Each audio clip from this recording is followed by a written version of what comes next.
Hey everyone, it's Matt Seat. I'm going to be doing a review of TIE Fighter number 1. Just came out last week. Uh, so I had three expectations. Basically, I grew up reading a lot of expanded universe Star Wars stuff. I particularly used to always get excited when there was pilot things. You show like a pilot on a cover, I'd usually buy it. And I had expectations. I've just kind of dipped out of Star Wars comics recently. I guess I was always kind of in and out. And let's see, like I really liked I was doing like the audiobook of Thrawn like a year ago, and then I got like most of the way through it, and then I just realized like let me just try the comic, and I like the comic more. It's just like a better condensing of the story, and always enjoy the visual medium. And so this was my chance. It was May the 4th last Saturday, and this is my chance to like get back in. There were a lot of number ones, so I got excited about this when I saw the cover. Basically, I thought this is their chance. This is Star Wars is pretty diverse in terms of types of stories. And maybe they're gonna hit this one out the park. So I had three kind of basic expectations. Military character tropes. Basically, there's gonna be like the dyed-in-the-wool, like gung-ho Sarge character who, I guess, what do you say? Like, man, why am I so tongue-tied? Sorry, I haven't had my coffee yet. That's probably a bad idea. Like, there'd be like a character who's kind of like maybe leaning towards like fascistic type. I mean, it's the Empire, right? And I don't know why, but I always think of her as a female character. Maybe with like a wound that this ties into the plots, military plot tropes too. Like some sort of dark thing from the past that instead of allowing that to heal when like her principles are tested, she doubles down every time. So she sticks with the Empire at whatever the pivotal point of the story is going to be. And then there's going to be like a simpy type lieutenant character who little too green, thinks he's more idealistic, or he appears to be a lot of idealistic, but maybe he feels like he has a weakness. I don't know, maybe he cares too much, and then he ends up that weakness he realizes that's a strength when his principles are tested, and then he joins the rebellion or something. And as this goes to the plot tropes, one of these people, someone on the squadron is going to become a rebel. And so my third thing is that I would like it. Basically, like, because all these tropes, these are the things that get me excited when I can feel that there's a thread they're pulling at. That's because this is Star Wars. This is all about. I mean, Star Wars is tropes. It's all about these classic archetypes being set to this grander, futuristic fantasy stage. So I kind of want to see that. And so basically, okay, so getting into the review, everyone is was easily relatable. Everyone seemed kind of empathetic and maybe a little wishy-washy on, like, how much do we really, are we excited about the Empire? Are we kind of, are we true believers? Actually, this guy, what was his name? It's like Ganem or something. Yeah, Ganem Call. He's the only believer. Everyone else, including this, because when we first what was it? A couple pages in, I'm like, okay, we got ourselves the gung-ho fascist, and maybe this is the nervous lieutenant. Maybe there's so many. A lot of I don't know. It was weird. Oh yeah, Zen Grawl here. I guess she plays a part in the Alphabet Squadron novel that came out a couple months ago.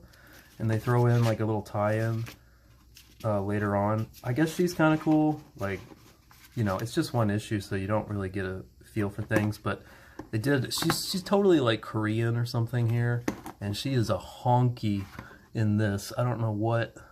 It's always weird when they do that, you know, as like so incredibly sensitive Marvel is to race stuff depictions.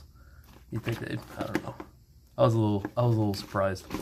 I don't really care. I think it's kind of neat. Like maybe two artists can depict her, envision her with two different racial backgrounds. I'm fine with that. I'm surprised anyone else is fine with that. Yeah, but Ganem, he's the only guy that's a believer. And it's really interesting because he's the principled guy. So he's willing to say, you know, maybe a few of the rebels have a legitimate, you know, and he gets cut off by Miss Fascist. A little strange. But because he's principled, he can say things like, okay, this maybe the Empire has done a few bad deeds. I'll take this away. But in the end, they're just separatists, and they just want to see the world burn, he says. And, you know, like, so he's the one, like, he's got statements to say about why the Empire's right and the rebellion's wrong. I think that's pretty cool. And then, like, okay, I guess this is the spoilery part. I guess he just keeps walking around, like, thinking to himself. He's kind of a cool guy. I'm very surprised he exists in this story. Because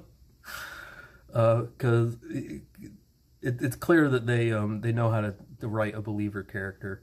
I'm sure that means he's gonna change, you know, in issue 5 or something. But his girlfriend, who is you know, clamping down, like trying to help him not think too hard, which is always weird. Like, come on, guys, you fight for the Empire. Like, are you that afraid of the Empire? Maybe everyone is. I don't know. That just kind of makes it a little too...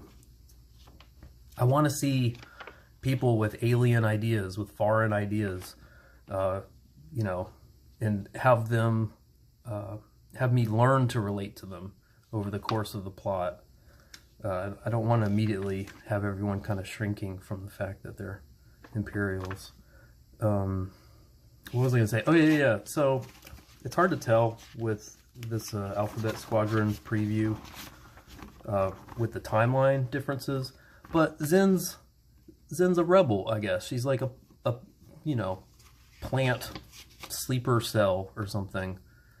You know what? Now that I'm saying this out loud, I bet you Ganem's the one that gets the idea first. Like, maybe my principles are leading me away from the Empire, and I bet he's gonna die, and I bet she's gonna pick up that recorder out of that secret box, and she'll be the next rebel or something. I don't know. There was a couple spelling mistakes. Can't show everything, of course. Couple weird coloring decisions, but overall, like, I guess I like it. Like, Ganem's cool. The commander guy is pretty cool. I guess, like, I want everyone to be relatable as humans, but I don't want to be able to relate to their ideas initially, not all of them. And, yeah, Ganem's the only one who really had ideas. So I liked him. This character, Grandma, like, they literally call her grandmother. I guess she's like the, you know, chief operating officer. I don't know what military ranks are.